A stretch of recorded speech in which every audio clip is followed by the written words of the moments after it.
Guys, magluluto na naman tayo at ito na naman ang ating lulutuin. Patola, kalabasa at sitaw. Andyan lang yan guys sa ilalim.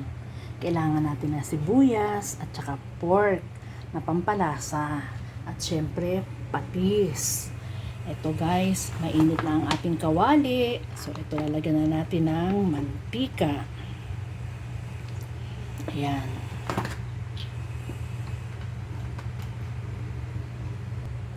Eto guys, mainit na ang ating kawali. So ilagay na natin ang ating pork na nilagyan ko na ng paminta. Ito na guys, ang ating pork. Ginigisa ko na. Igigisa natin yan mabuti hanggang medyo mag-brown.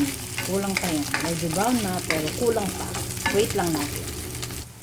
O yan guys, pula na ang ating meat.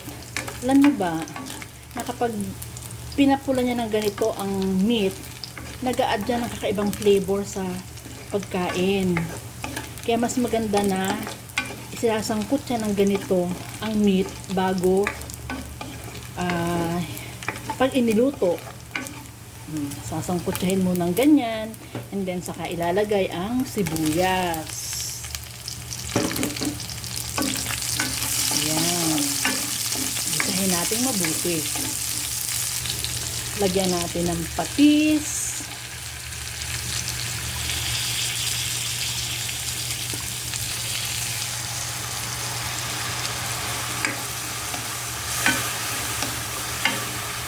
Ang bango-bango. Ang bango-bango guys. Kung narito lang kayo, maaamoy ninyo.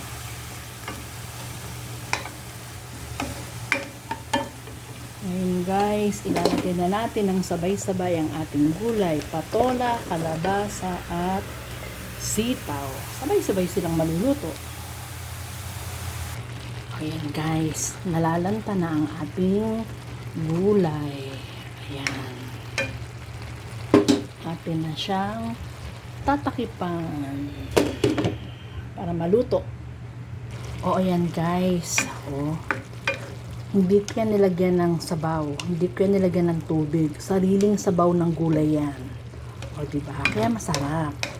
Kasi sariling sabaw niya. O yan. Lulutuin pa lang natin. Lulutuin na lang natin ang kalabasa and then okay na yan. Wait lang guys. Eto guys, luto na ang ating ginisang gulay. Ayan. May iluluto pa tayong isa. Wait lang ha. At eto guys, ang isa pa natin iluluto. Syempre, kalabasa at sitaw pa rin. Pero this time, atin siyang gagataan. Ito ang ating pork, ang ating hipon, sibuyas, gata, at kalabasa at sitaw.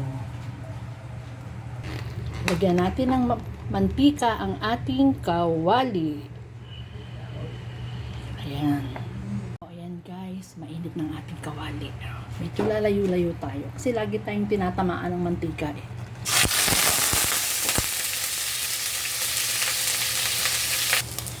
Kita nyo naman guys, sa sunod kong recipe, pinapula ko na naman ang karne ng ganyan. Kasi mas masarap yun, yung sinasangkot siya ng ganyan ang karne, kaysa doon sa basta mo lang siya ilalagay ng gisa ng konti and then okay na. Ang gusto ko kasi talagang gisadong ang karne. O ayan. Ngayon ilalagay na natin ang sibuyas. Lagyan natin ng patis. Ayan, pero ganyan lang. Hindi natin pupunuin.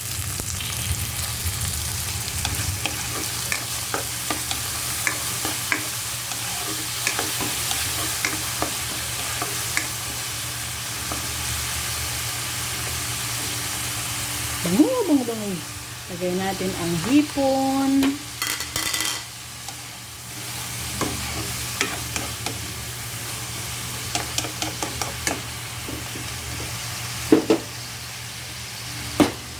At ilagay natin ang gulay. Kalabasa at sitaw. Kanina, kalabasa at sitaw at patola. Ngayon naman, kalabasa at sitaw lang. Ito na guys. Ayan, half cook na ang ating gulay. Ngayon, pwede na natin ilagay ang gata. Wait lang ha. So guys, ito na ang ating gata. Ilalagay na natin sa gulay. Ayan.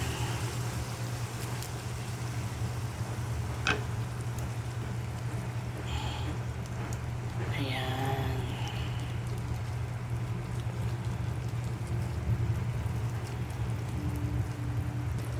O yan na guys.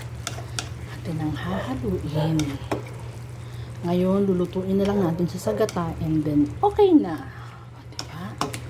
Dali lang naman magluto eh. Basta interesado yung nagluluto.